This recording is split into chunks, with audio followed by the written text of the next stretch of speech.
You don't know what you're doing either. I have no idea. Guess what? Same here, man.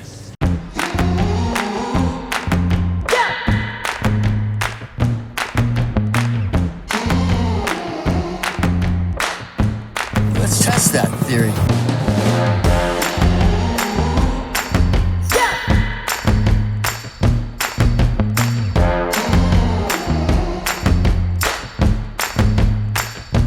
You gotta do what it takes to survive.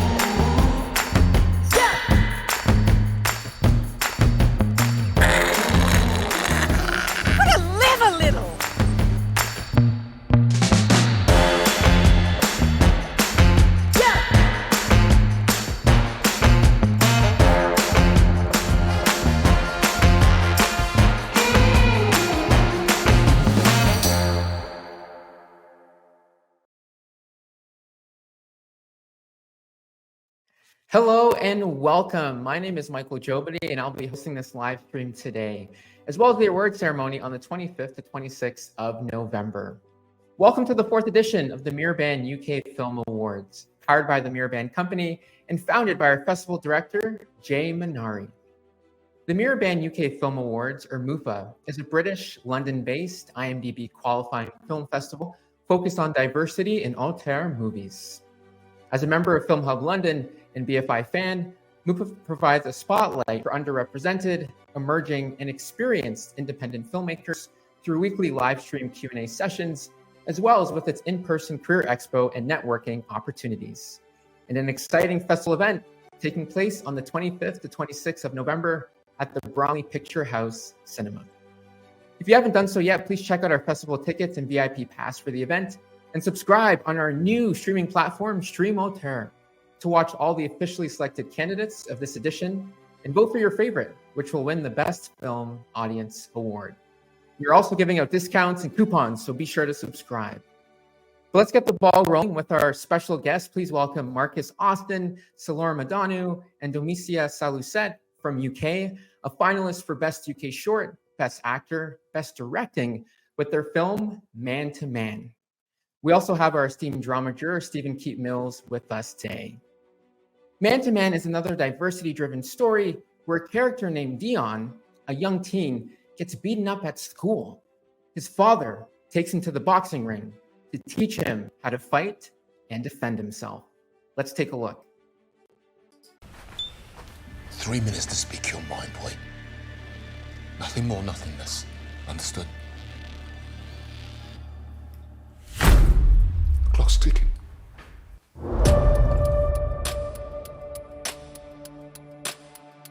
To the face, yeah? Boom! Straight, hard. Here we go! Number one, hard! Come on, man! Pussy, come on, Dion! Get up and fight like a man, come on! You're not a man.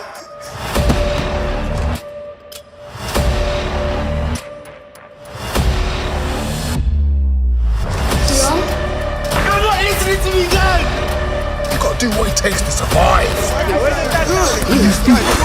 How you fucking feel? You think the world gives a fuck about how you feel? Whether you like it or not, me and you's getting in that ring.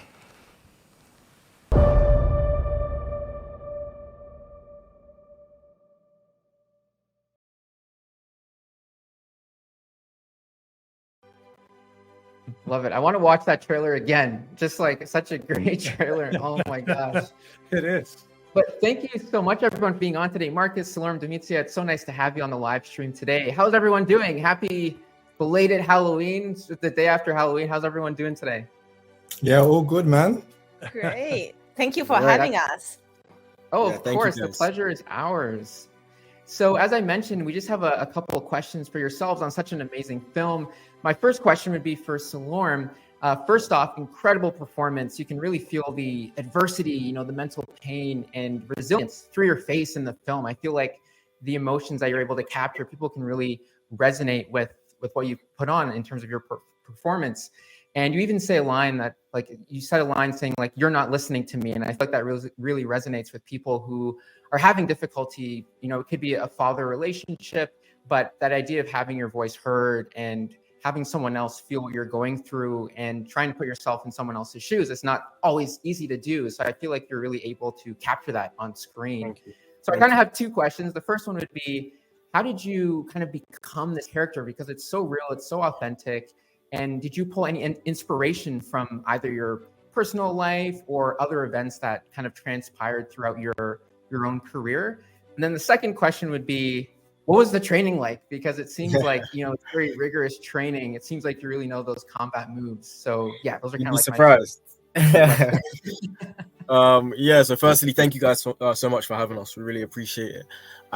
So in terms of accessing the character, it was quite easy in a sense where a lot of it did come from me.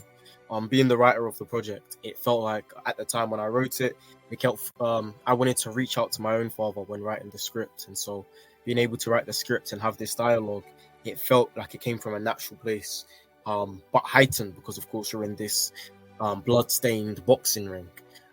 So it was quite simple in a sense to access those emotions. I think the difficulty came from the tension in the ring, going head-to-head with David, who plays my father. And sort of being able to, first of all, voice my character, but also my character Dion represents my generation, and so sort of being able to encompass the voice of not just myself, but the voice of other young people who felt like they're not being heard, or that their voices and opinions aren't being seen or listened to. I felt like that was the bit that I wanted to make sure was as authentic as possible. So I guess it was that aspect. The training was not a lot. It was a lot, but so I had one rehearsal with David Harewood, where we just went head to head with each other, both basically just practicing the dialogue with the boxing at the exact same time. But luckily in the film, that my character's not actually a boxer, so I didn't need a lot of training. I just had to look like I can't box, which I can do very well. So that wasn't too hard. But I guess it was more the intensity of being in the ring, going head to head, and even when I'm speaking, it still feels like I'm throwing blows and throwing punches. So, yeah. And I guess also because you were on set for like quite a long time, like to just keep that level of intensity, because the film is quite short. It's a short film, but we did film for like quite a lot of hours, and it was, you guys were basically always on set. So Yeah, keeping that like intense. me and David never left the ring like whilst filming. I think that's where the intensity came from. It's quite hard being in a ring for that long with each other and trying to stay in character. I think that's where the intensity came from. But it helped. Yeah, for sure. And I mean, amazing job. You can feel the intensity, in the film when you're watching it. So it makes sense when you're walking us through the actual, behind the scenes and the whole process. But yeah, I'll hand it over to Stephen. He's our esteemed dramaturg. I'm not sure if Stephen has any questions for any of the individuals. Of course.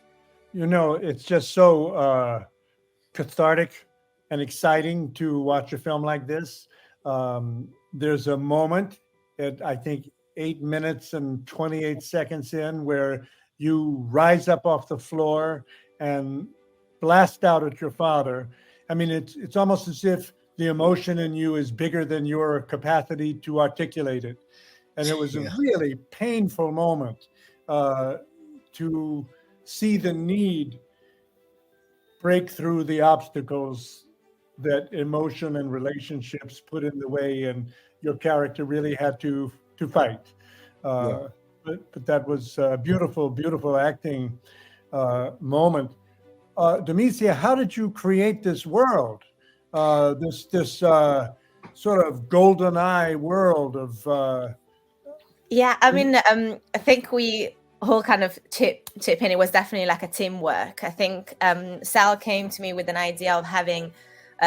He really wanted to create quite a warm inside the ring, as in quite warm lighting, and he gave me some references. And then I think me and Shiroz, the director, kind of took it to a level of, okay, does it have to be realistic? Can it be something in between? It's either sort of early morning or deep at night. Does it have to have like a specific time of the day? Does it have to?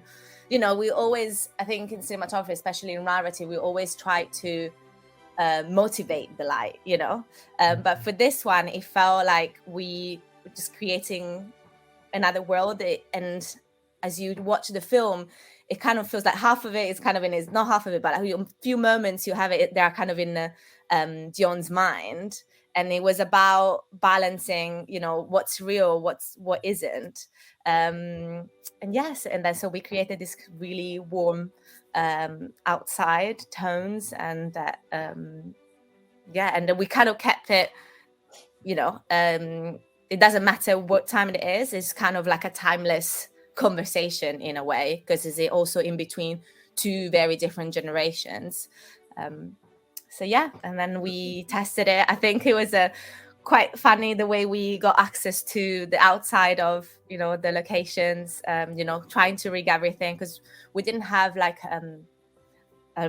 huge amount of budget. So we kind of came up with a plan on a technical side to, we created like a whole rig outside with our, you know, the resources that we had to make sure that we could film, for the whole day. Well, beautifully successful. And I see, Marcus, that you nodded your head when she said you didn't have the budget. So you being the budget guy, how did you do it? What did you go?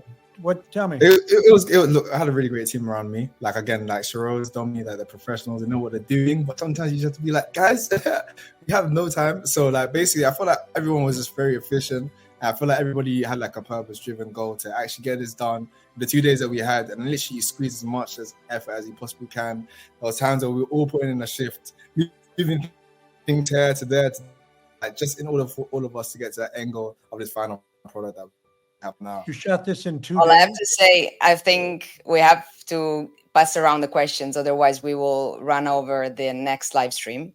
So I will just jump in and ask my question to all of them and trying to summarize as well. So first of all, congratulations, because I think this is really a powerful story. And I think it speaks not to just 2 generations, it speaks to 3, because we have the little boy that we are forgetting, but he's actually, I think, the one that creates a balance between the 2 that are not understanding each other in communication. So I will actually ask a question that every young producer will want to ask Marcus. So how did it work, the relationship in negotiating the, obviously David Harvard joining in the film, because Selorm script is powerful, and David himself stated that he was obviously overwhelmed by this sort of teens script. But how did it work for you being the producer of that? How did you manage? Yeah, again, like I feel like David absolutely just loved the script from the start. Just talking to him and being like, look, we are really passionate about actually getting this off the ground. I feel like that energy alone kind of got David a part of the project. He saw the Ryan, he saw the team attached, and he said, I want to give these guys an opportunity. I feel like coming as your raw self and coming with something as well. We came with a treatment and a script just to showcase how eager we were to get this film off the ground. And I feel like just negotiating with power and passion, I feel like all actors want to be a part of a project like that. So that's how we kind of got him on board. So yeah. Amazing. Yeah, it did a wonderful, give you a wonderful gift with his performance and allowed Selorm to shine even more.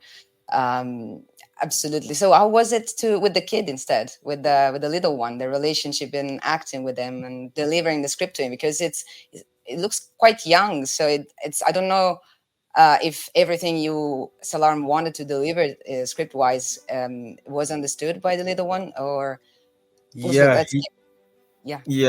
delivered amazingly. Like we actually had someone else, and he came in last minute because the other person we had dropped out, and so this young boy had come in last minute. He'd learned the lines, and he was just so naturally filled with so much innocence and light that stepping into the character wasn't that hard. And we built very strong relationship together. We liked the same music, the same food, the same everything. So he made it very easy for us to love him. Awesome. Michael, I'll pass it over to you. Yeah, for sure. I mean, thank you so much for your answers. It really helps us get an understanding of, as I mentioned, behind the scenes, and such an amazing film. And I think it's a really good point that Jay brought up. It's almost like 3 generations people can relate to. So it's definitely a story that can, transcend, a lot of generations and be around. It's relevant for a lot of different people. So I think it's amazing what you've put together. And you've definitely showed us there's so many moving parts that come into building something so special. So with that, I just want to give a special thanks to yourself, Marcus, Selorm, and Domizia for coming on and sharing your experience. I'm sure you've inspired so many listeners on the stream today. And congratulations again on Man to Man, such an incredible film. So with that, I'd like to just mention some quick reminders for the audience as we are nearing the end of our live streams and moving towards the in-person event. So just a quick reminder, all shortlisted candidates will be available, are available on our streaming platform until the 3rd of December, and you can vote for your favorite to win the Best Film Audience Award. You can visit streamauteur.com. And don't forget, we're also giving out discounts and coupons to subscribe to our platform. As I mentioned earlier, the awards ceremony will take place at the Bromley Picture House Cinema on the 25th and 26th of November. And don't forget about the exciting Career Expo and networking opportunities as well. You can get your tickets at mirabanukfilmawards.co.uk. Thank you again, Marcus, Selorm, Domizia, Stephen, and Jay for jumping on the live stream today. Really appreciate it. Thank you guys. Thank Really you. appreciate it. Thank you, guys. We Bye. appreciate it. Have a nice day. Bye. Thank you. Great ones.